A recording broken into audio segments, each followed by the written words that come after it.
Howdy. Thank you for viewing the following video created by the Texas A&M University School of Law Family and Veterans Advocacy Clinic.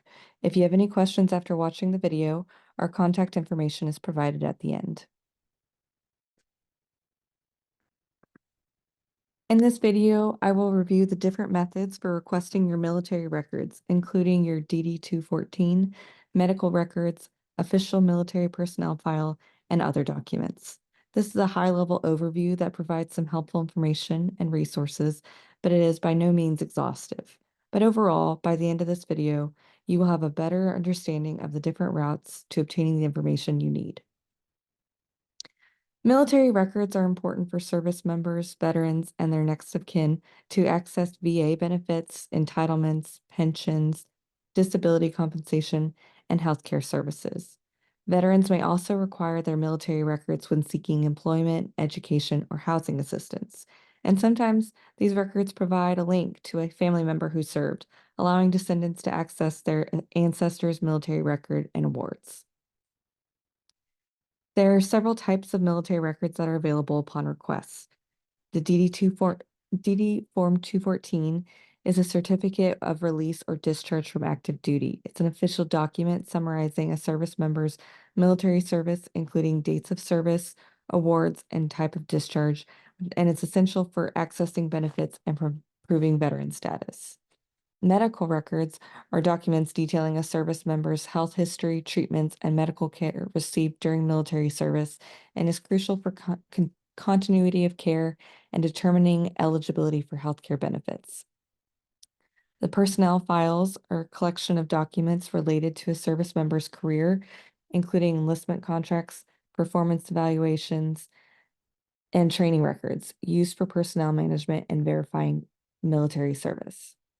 And finally, awards and decorations are records of commendations, medals, and honors received by service members for exemplary service and valor, serving to honor their contributions and preserving their legacy. The golden standard for requesting military records is the Standard Form 180 or the SF 180. Upon filling out this form, it can be mailed to the correct records office, which is indicated on the form. Here's a page from the form, and I'll be briefly walking through some of it.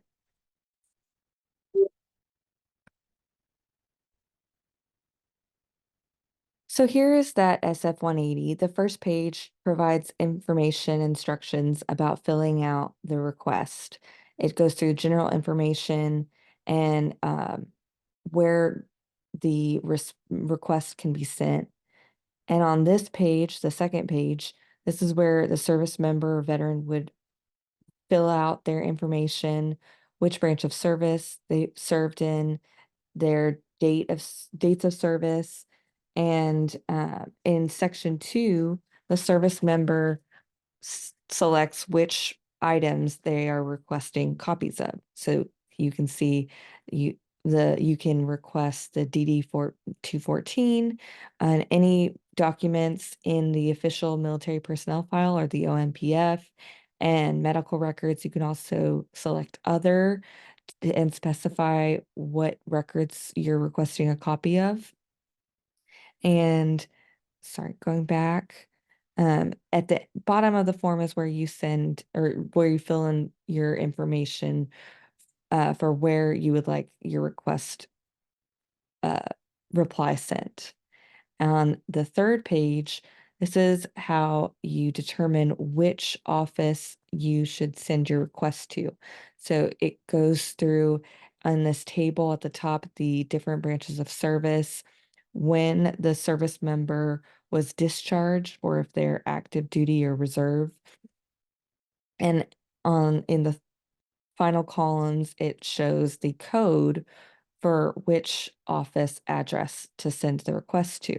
At the bottom of the page, there are the different code numbers with the actual address listed. So you would find, for example, if you're a veteran who served in the Army and was discharged after 1992, you would follow in that table to the end column and find that if you're if you're requesting your personnel record, you would send this request to the address listed at 14, which is at the bottom of the page, and it is the National Personnel Records Center, which is with the National Archives.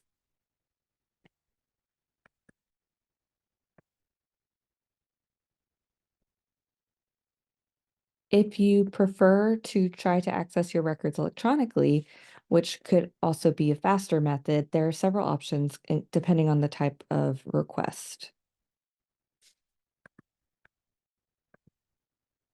eVetRex, it should be your first stop when trying to obtain your records electronically. The eVetRex portal provides guides the user step by step when making a new request. First, you will provide some basic information like who's making the request, if it's a veteran or next of kin. On the next screen, you will provide information about the veteran service details and the reason for the request, whether it's for benefits, employment, medical records, or anything else that's listed. And finally, you will provide the veteran's information, documents requested, and the requester information, which is where the requested records will be sent. As a note, this portal is the simplest method for requesting a DD 214. If you're seeking medical records, the method for accessing these differs depending on when you left service or retired, as well as which branch you served in. This table on this slide shows the record locations depending on those different categories, and it basically reflects where the branches retired those medical records during those years. If you left the service after 2014, the best method for requesting medical records is through eVetRex or by submitting an SF-180 to the correct office. If you need medical records to file a claim for benefits, you actually don't have to request these beforehand. Once you have filed your claim with the VA will then obtain the original health record itself from the National Personnel Records Center.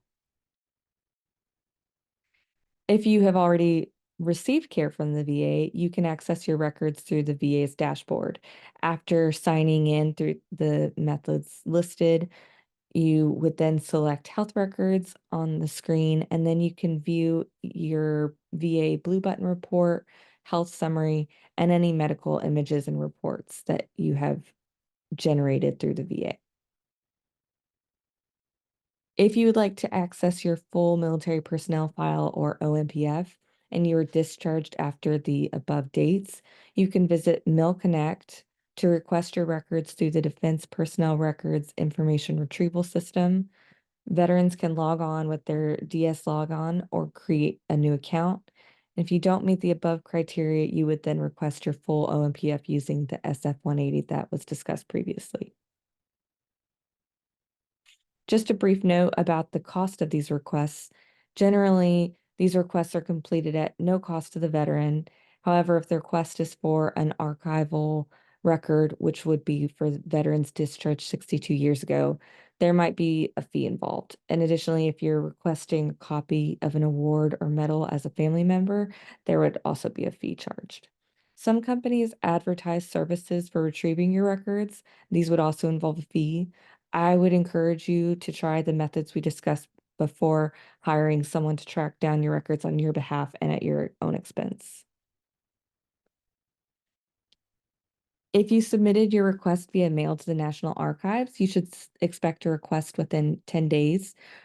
Or reply to your request, sorry.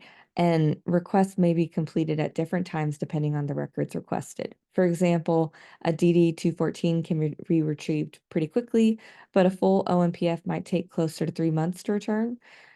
So make sure to plan ahead when requesting your records to incorporate any of these delays.